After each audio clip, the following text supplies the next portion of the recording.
Welcome to the Burnout to Lit Up podcast. I am your host, Erica Del Pozo, occupational therapist, certified health coach, CEO and founder of Joy Energy Time, Miami Girl, and Pineapple Lover.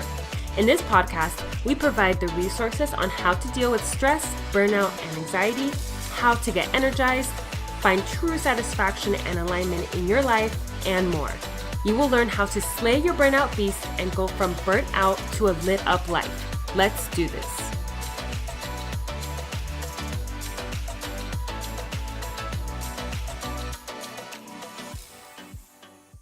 What up, and welcome to episode 5 of the Burnout to Lit Up podcast. Today, I will be talking about anxiety and exercise. Yes, I whispered exercise because for some people, that's a bad word. Okay, raise your hand if you have anxiety. Okay, my hand is up in the air. Now raise your hand if you notice that exercise helps you with your anxiety symptoms. Double whammy. If you have been diagnosed with anxiety or you suspect that you have anxiety or you're dealing with some of the anxiety symptoms, then this episode is for you. If you have anxiety in any capacity, this episode is for you. So I'm going to jump into today's little fun fact. Has nothing to do with anxiety, but I thought it'd be cool to share. I was just thinking about this the other day, how I have seen an erupting volcano in my life, which is not very common, or I'm not sure if it is, but I don't think it is. I saw it off the coast of Italy while I was on a cruise. And I was a little nervous because we were kind of close to it. And I pictured lava just bursting out of that volcano. But it wasn't like that. It was just little streams of lava going down the side of the mountain. So it was kind of anticlimactic, but I was still nervous because it was erupting. Pretty cool, right? Okay, so let's jump right into today's topic. So obviously, health management and maintenance is really important to me. I mean, I love working out, and I'm not an alien. I could be a little weird, yes, but I'm not an alien. I love working out, and of course, I always go through procrastination, like getting ready to work out, and I go through I don't really feel like doing it, but I know deep down that I do it and I stick with it. And even though it's like, okay, I wake up and I think, oh God, I have to work out. I know that I love doing it. And it's just a part of my routine. So I don't have to think twice about it. And I like to do it in the morning to get it out of the way. So exercising in different forms has been a huge stress reliever for me over the last, 10 years or so. And before we talk about exercise, let's really take a look at anxiety so that we can understand how anxiety impacts you. And then we're going to go into how exercise can be beneficial and what types of exercise can be beneficial for people with anxiety. So here's the famous question. How does anxiety interfere with your life? You must be thinking, duh, in every single way. And yes, you are right. And I've been there, and I'll be sharing some of my personal experiences. But anxiety may impact your social participation. You may avoid social situations due to a fear of being in an unfamiliar place or being embarrassed or having a panic attack. And you may want to, or you may actually flee when uncomfortable, or you can appear irritable and unapproachable even. You may choose to withdraw as a way to manage symptoms, and you can just show overall discomfort being in social activities. Yep, that was me. I had severe social anxiety in high school, actually. It was more social. And I had social and more of the generalized anxiety in college and going into grad school. And I started going to therapy when I was, I think, 16 or 17. And a few years later in college, that's when I developed my eating disorder. So I was just a hot mess, to be honest. Totally. When I was in high school, I was prescribed an antidepressant. And this is for adults, but I was 16 or 17 and prescribed it. And I was aware that there could be some very severe side effects. And lo and behold, there were. I couldn't go to sleep. I was jittery. My mind was racing. My heart was racing, and a lot of other weird things. I didn't feel like myself. I felt like something or someone else invaded my body. And I told my psychiatrist, I can't do this anymore. So I went off that medication. I went about living my life in and out of cognitive behavioral therapy. And that happened throughout high school, college, grad school. And I remember in grad school, I got a panic attack in the middle of class. So this is after my eating disorder, and I'm in grad school. I remember I had to do a group assignment in class, and some of the people in my group did not get along with each other. And it was a very chaotic day. There was a lot going on in the classroom. And I went to the bathroom because I was hyperventilating. I almost threw up. I was having a panic attack. My chest hurt, and it took me a long time to go back to the classroom. And after that, I just remember, okay, this was like my first semester of grad school, and I started to feel like my social and generalized anxiety was starting to get worse. And I went back to a different doctor, years later. I mean, this is years later from the first time. But I was given a new medication, not in the same family of medicine, but it was supposed to be a very safe medication that is even given to children for anxiety. So I started taking that, and I remember it was a way for me to cope physically with the symptoms, physically with the tightness in my chest, the shortness of breath, the racing heart. It was like a medicine to take care of the physical symptoms. So it did help in a very short-term way for me. And I felt like my worrying, my mental game was untouched. I still had a lot of issues or challenges mentally. So this medicine was helping me physically just be okay, just survive the day. But I didn't feel like I was really tackling the problem. I didn't feel like I was really tackling the root of the problem here. So let me get back into the topic. So if you are dealing with anxiety, you can have poor concentration that can lead to also fatigue, slowed information processing, excessive worrying. All these things can disrupt your everyday routines, and you may have poor initiation or low motivation to even do these things, to do your everyday routines. For kids, what this can mean is potential social isolation at recess or in the cafeteria. If you have anxiety and you're a kid, it could be really scary. I remember in high school, there were certain points of high school where I was kind of floating between friends. And in those in-between times, there were times where I sat alone. And sitting alone in high school is it's probably like the worst thing that could happen in high school. I mean, besides, I don't even know what else. But that could be one of the worst things, that as a high schooler, you feel like a loser. You feel left out. And I went to the same school my whole life. So K through 12 was in the same school. I never left schools. So I knew the same people growing up. And of course, there was always new people coming into school. It was a very small school. And I just was really disappointed with myself because I felt like I couldn't maintain friends, and I felt like some girls were bullies, and some girls I had known since I was 4 So it was a difficult time for me with my social anxiety and sitting alone. Those days were so difficult.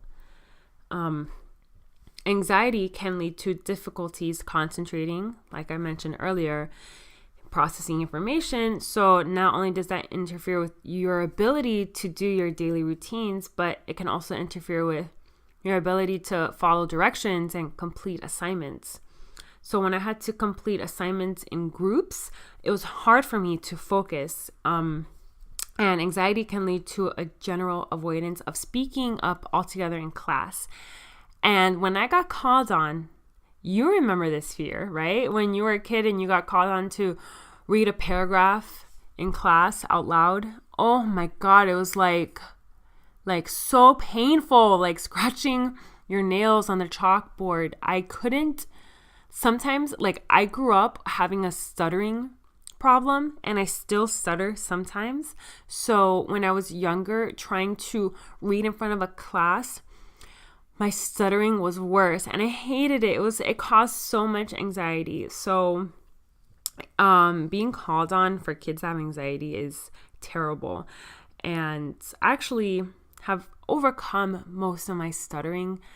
I have a lot of speech therapy friends that have given me recommendations on how to deal with it. But if my mind is too fast and my mouth can't catch up, I do stutter. And when I speak Spanish, I still stutter a lot because I feel like my mouth it's not really comfortable forming those letters. Okay, so at work, anxiety may lead to you avoiding work settings where you have to interact with the public or your environment. Your environment could be busy and unpredictable, which can lead to anxiety.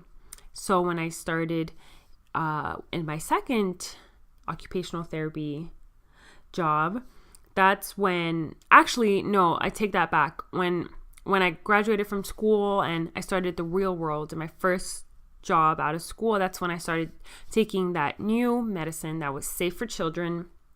And this medicine did help. But like I said, mentally, I felt like, okay, this isn't what I need to be doing anymore. And I talked to my doctor and I wanted to focus on more of a proactive approach and more of strengthening myself mentally to deal with my anxiety. So I got off my medication and I haven't been on it ever since because, again, I'm not telling you to get off your medication. I talked to my doctor about it. You should talk to your doctor about it. And what I really focused on were a lot of different things, but one of them was the mindfulness and meditation. So that really strengthened me internally, along with some other tactics I've used. And I feel like, okay, my foundation is strong now and I still get anxiety, but I'm not I am not anxiety. I get anxiety, but I am not anxiety. So yes, I still get it. I'm not immune to it anymore just because I'm off medication, and I have just really learned how to cope. So fast forward a little bit to my second occupational therapy job, where I was still taking the medicine because I felt like I needed it. And I probably did need it at the time. There's nothing wrong with medicine. There's no stigma. There shouldn't be. And it was something that really helped me in the short term to deal with the physical problems, the physical symptoms that anxiety was causing me to have. I was throwing up in the bathroom at work because of how anxious I was. So at that time, I didn't have a good grip on dealing with the fight or flight, dealing with my brain and my body, and it just overtook me. Anxiety completely overtook me. So I've been through so many different challenges with anxiety, and I'm happy to say now at this point in time that I don't need medicine. But medicine is something that is a conversation between you and your doctor, and there's nothing wrong with it. For children and adults, anxiety can lead to a tendency to engage in the same old familiar occupations, either alone or with a good friend. So your repertoire is for activities is really small because it's safe and comfortable. So you don't really leave your comfort zone. And your anxiety can disrupt your sleep big time due to worrying late at night and you can't go to sleep. So that can cause daytime fatigue. I mean, I could place a check mark next to all of these things that anxiety has, that all the symptoms of anxiety. I have a friend in grad school where she had anxiety too. So we got through it together because we had this inside joke that we would say, okay, whenever we had anxiety or stress, we would replace that word with cheesecake. So I would say, I'm having so much cheesecake at this party. And she would say, yeah, this is way too much cheesecake for us. And then we would laugh. And it was kind of like a really therapeutic way of coping with it because we made it a little lighter and we related to it so well. So having a friend that we still pushed each other to do new things, but at least we had each other to say, okay, I'm having a little bit too much cheesecake. Maybe I have to leave, or I can deal with this cheesecake. It's fine, but I have it. So it was just a really funny thing for us to do. And maybe that's something you could do with someone you trust. Come up with a funny word to replace the word stress or anxiety and see how that changes things. It can make the situation lighter for you and you can laugh at yourself, which I think is a really important thing to be able to do. So now let's get into exercise, fitness, because there is evidence to suggest that it can help lessen anxiety symptoms. Here are some of the benefits exercise can do for you if you have anxiety. So it can increase your self-efficacy, increase your experience of mastery, like, yes, I got this. It can distract you from the anxiety. So that's what handstands do for me. Whenever I practice handstands, it distracts me and it's a huge stress reliever.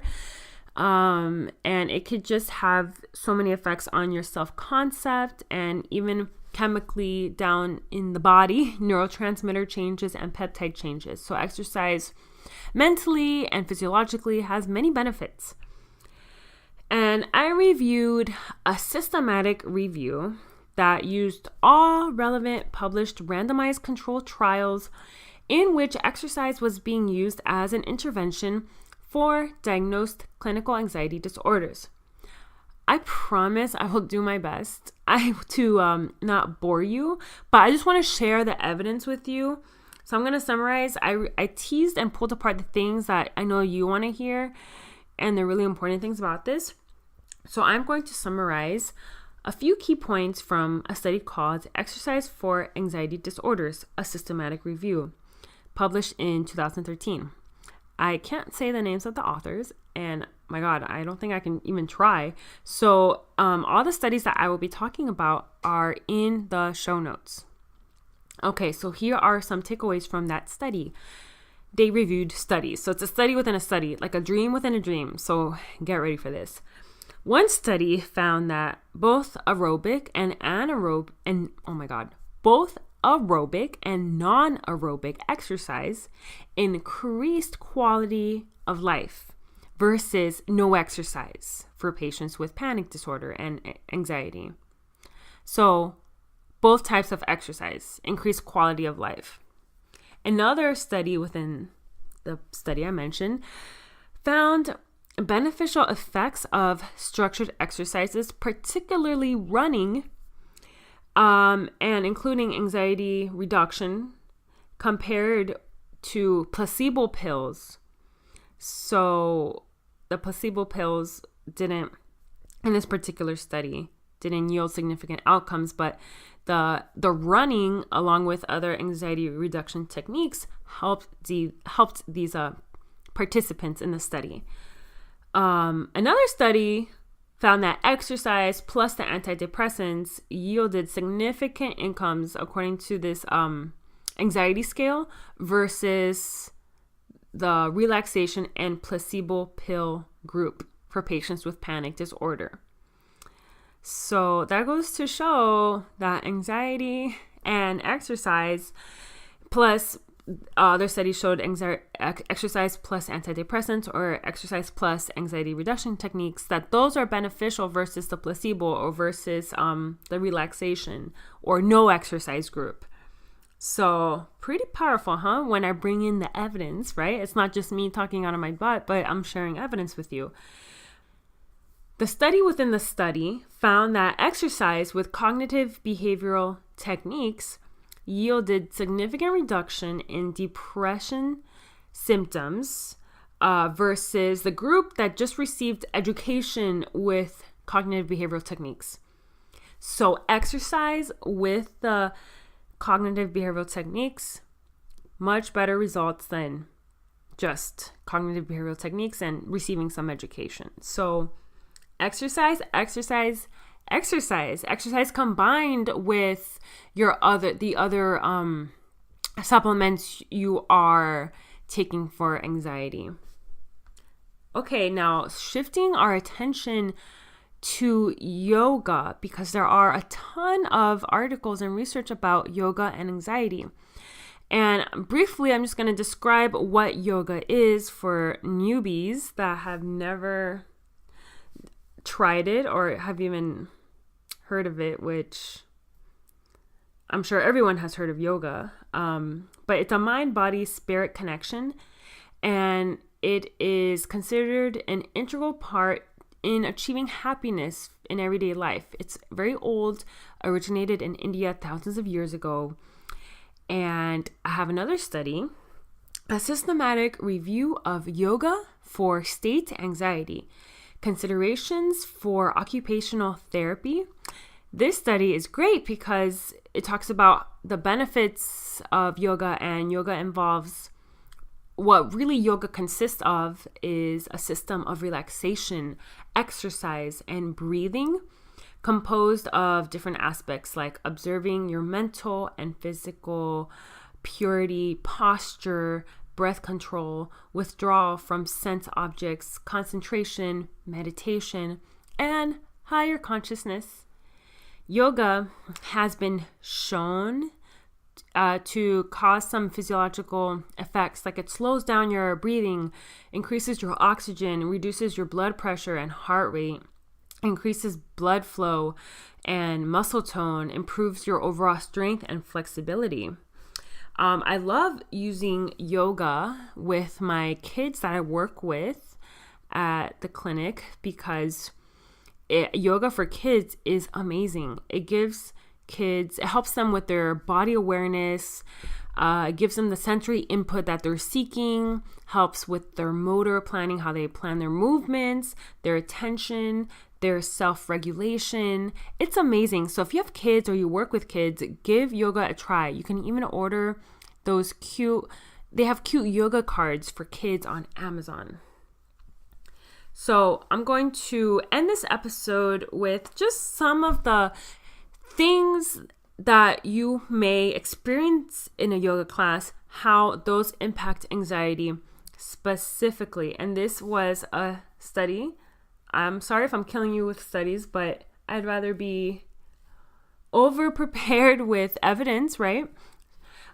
This study is called Establishing Key Components of Yoga Interventions for Reducing Depression and Anxiety and Improving Well-Being, a Delphi method study published in 2015. So again, information for all these articles are in the show notes. They surveyed 33 yoga teachers. Some of them are actually doctors and psychologists, although that wasn't an eligibility requirement. But these yoga teachers shared a general consensus on, okay, what parts of yoga are really helpful for people with dealing with anxiety. So I'm just going to share a few of these, and some are surprising, some not so surprising. So focusing on your exhalation and practicing the cooling breathing is important for people with anxiety. The rapid breathing techniques are things that you should avoid if you have anxiety, because think about it. If you have anxiety, you may have, most likely, you're dealing with the shortness of breath, the rapid heart racing, the tightness in your chest, the racing thoughts. And so if you're doing yoga and there's rapid breathing, that's something that these teachers recommended you avoid. But you should focus on the exhalation, your cooling breathing, regulating your breath to be calm and steady, focusing on abdominal breathing or belly breathing. That feels so good. And really lengthening your exhale. So you can even do these in your own mindfulness or meditation practice. These are things you do in yoga, but you can also focus on breathing, which is an important part in many meditations, is to focus on the breath. So, and there are some really cool things about yoga that help with anxiety. Let's talk about the mindfulness, learning to focus attention on observing the present experience without judgment is key for people with anxiety, that have anxiety. Focusing on something for the mind to do, like counting your breath, repeating a mantra in your head, visualization, very important for anxiety, and that's something you do in yoga as well. Formulation of meaningful affirmations, visualization, and symbolic imagery techniques, important. And I think one of the last ones is social involvement and support. So being in a supportive yoga community is these teachers marked as very important and essential for people with anxiety. So feeling like you're not alone, that you have a supportive community to help you. And of course, the last thing they marked as very important are your lifestyle factors. So that includes your diet, whether you smoke, your drug and alcohol use, how much you sleep, your stress levels at work, and exercise. Okay. So, in conclusion, if you have anxiety and you've talked with your doctor, of course, because you always got to talk to your doctor before you do anything. But if you're okay to exercise and you're clear to do yoga, then yoga has a ton of benefits for anxiety. And just the things I talked about, focusing on the breath. And there's different types of yoga. So you can find the yoga that's suited for you. And even if you think, okay, I'm not really sure how I'm going to like yoga, the worst you can do is give it a try. Or the least you can do, that's the worst that can happen, is that you try it once so that you know if it's a fit for you or not. And finding the right studio for you, finding the right class for you. So I started taking aerial yoga with the silks attached to the ceiling. And I felt comfortable starting that because I've done yoga for so long. I wanted to try something new. So aerial yoga, feels delicious in my body. Being upside down, the inversions, I get such a good deep stretch, but I feel like I'm also strengthening. I'm holding strong poses, and everything about aerial yoga I love. So if you have done yoga, but you want to try something different, you could try that. I've seen on Facebook yoga for yoga that has goats, yoga that has beer. There is yoga for everyone. And I don't want to hear that you're not flexible enough, or you're not strong enough, or you're not thin enough, whatever, because those stereotypes that you have to be thin and flexible, that's just a stereotype. There's people of all abilities, all sizes, all ages doing yoga. I have done yoga with the kids I work with, like I said, but when I used to work with adults in their 80s and 90s, we did chair yoga because that was best suited for their abilities. So no excuse. You can at least try it, see how you feel.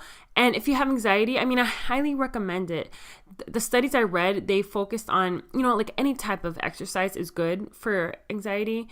And it can take your mind off it. It has a lot of these benefits. But if I'm going to recommend an exercise or something to start with, I recommend yoga. I do it at least once a week. I don't do it every day because I mix it up with weight training and high intensity interval workouts and all those things. But I do it once a week. It's my time to unplug, to focus on my breath, to focus on being grounded. and I feel like $1,000,000 after yoga. So I urge you to get out there, or you could do it at home. You can do yoga anywhere, okay? Just get out there and try it. And if you have anxiety, just move. Have a great day, everyone. This episode is brought to you by the Lit Up Life 2018 Guide, a freebie I made to help you plan out your best 2018 ever. I take you step by step on how to prioritize areas of your life a la occupational therapist style, because I help patients reach their goals every single day. So this freebie is a great one for you to get you started on a fresh, clear, and focused path for 2018. And no, it's not too late. You can start planning your best year now. You can find the link in the show notes or go to joyenergytime.com, go to the freebies tab, and it will be right there waiting for you. Thanks for listening. If you want more, be sure to subscribe to this podcast. Also, share this episode with your friends, and I would be so grateful. If you feel inspired, leave a review on iTunes with an honest comment and or what you'd like to hear more of, so you can help me out on my journey in delivering meaningful content. Thanks, mis amores.